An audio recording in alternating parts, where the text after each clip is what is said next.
it's painful to understand how much of what you're doing isn't productive. So I'll give you an example. So I've done this a couple of times with classrooms full of students. Usually when I'm lecturing about career development, say, okay, how much time do you waste? So then I get the class to vote. How many of you waste 10 hours a day? It's like 10% of the kids will put up their hands.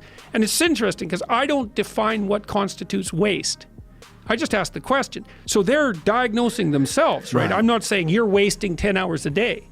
I'm just asking. It's like, given your own attitude, how much time are you wasting? 10 hours a day. It's like 10% of the people put up their hands. Well, when you get to like 6 hours a day, 80% of the people put up their hands. So then we do the arithmetic. It's like, because I like doing arithmetic with people. People hate arithmetic, but I like doing it. It's like, okay, 6 hours a day. It's 42 hours a week. So let's call that a work week, 40 hours a week. So that's a work week. Let's say, what's your time worth? You're a university student.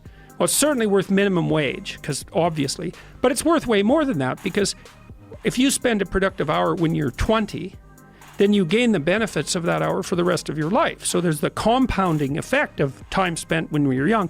So I say, well, let's assume your time's worth $50 an hour, which I think is an underestimate, but whatever. Let's call it 50. We could call it 25, but we'll call it 50. That's $2,000 a week you're wasting. It's $100,000 a year. It's like, how much better would your life be if you weren't wasting $100,000 a year? It's like, what is that over 40 years? $4 million. It's like, you're rich. You don't even know it. Quit wasting time. By your own definition.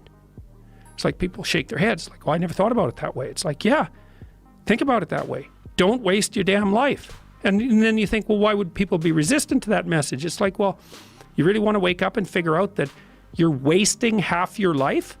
And you know, when people do that kind of wasting, they actually hate it. Well, you're wasting your life. It's like, so it's painful. It's painful to recognize that. Then it's painful to think, oh my God, look how undisciplined I am. I don't know anything.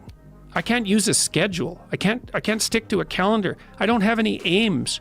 I don't know anything about the world, right? And maybe there's a part of me that's bitter because I haven't got everything already. And I'd just like to say, to hell with it.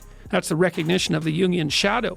It's like, that's what makes you vicious and untrustworthy. All of that. No one wants to look at that. And no bloody wonder.